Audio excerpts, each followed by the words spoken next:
श्रीमद् भगवद गीता के 17वें अध्याय का महात्म्य। गीता अध्याय 17 महात्म्य। ओम श्री परमात्मने नमः। श्री महादेव जी कहते हैं, हे पार्वती, 16वें अध्याय का महात्म्य बतलाया गया। अब 17वें अध्याय की अनंत महिमा श्रवण करो। राजा खड्गबाहु के पुत्र का दुशासन नामक एक नौकर था। वह बड़ी खोटी बुद्धि का मनुष्य था। एक बार वह मांडलिक राजकुमारों के साथ बहुत धन की बाजी लगाकर हाथी पर चढ़ा और कुछ ही कदम आगे जाने पर लोगों के मना करने पर भी वह मूढ़ हाथी के प्रति जोर जोर से कठोर शब्द करने लगा।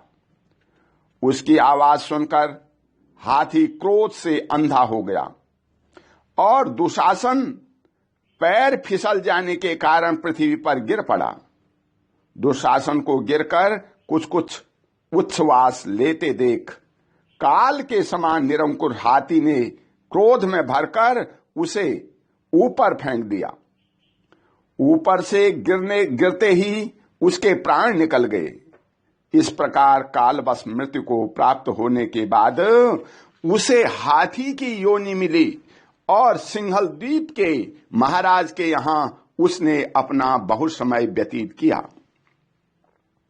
सिंहल द्वीप के राजा की महाराज खड्गबाहु से बड़ी मैत्री थी, अतः उन्होंने जल के मार्ग से उस हाथी को मित्र की प्रसन्नता के लिए भेज दिया।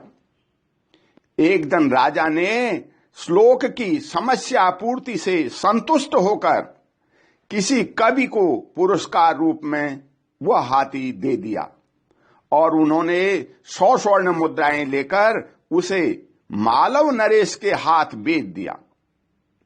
कुछ काल व्यतीत होने पर वह हाथी यत्नपूर्वक पालित होने पर भी असाध्य ज्वर से ग्रस्त होकर मरणासन्न हो गया। हाथीवानों ने जब उसे ऐसी शोचनीय अवस्था में देखा तो राजा के पास जाकर हाथी के हित के लिए शीघ्र ही सारा हाल कह सुनाया। हे महाराज, आपका हाथी अस्वस्थ जान पड़ता है। उसका खाना पीना और सोना सब छूट गया है। हमारी समझ में नहीं आता इसका क्या कारण है। हाथीवानों का बताया हुआ समाचार सुनकर राजा ने हाथी के रोग को पहचानने वाले चिकित्सा कुशल मंत्रियों के साथ उस स्थान पर पदार्पण किया जहां हाथी ज्वरग्रस्त होकर पड़ा था। राजा को देखते ही उसने ज्वर जनित वेदना को भूलकर संसार को आश्चर्य में डालने वाली वाणी में कहा, संपूर्ण शास्त्र के ज्ञाता, राजनीति के समुद्र, शत्रु समुदाय को परास्त करने वाले तथा भगवान विष्णु के चरणों में अनुराग रखने वाले, हे महाराज, इन औषधियों से क्या लेना है? वैद्यों से भी कुछ लाभ होने वाला नहीं है। दान और जप से भी क्या सिद्ध होगा? आप कृपा करके गीता के 17वें अध्याय का पाठ करने वाले किसी ब्राह्मण को बुलवाइए। हाथी के कथनानुसार राजा ने सब कुछ वैसा ही किया। तदंतर गीता पाठ करने वाले ब्राह्मण ने जब उत्तम जल को अभिमंत्रित करके उसके ऊपर डाला, तब दुशासन गज योनि का परित्याग करके मुक्त हो गया। राजा ने दुशासन को दिव्य विमान पर आरूढ़ एवं इंद्र के समान तेजस्वी देखकर पूछा, तुम्हारी पूर्व जन्म में क्या जाति थी? क्या स्वरूप था? कैसे आचरण थे?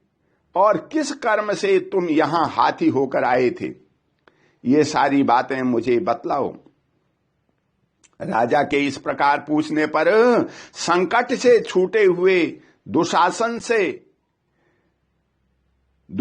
ने विमान पर बैठे ही बैठे शिथिलता के साथ अपना पूर्व जन्म का उपयुक्त समाचार यथावत कह सुनाया।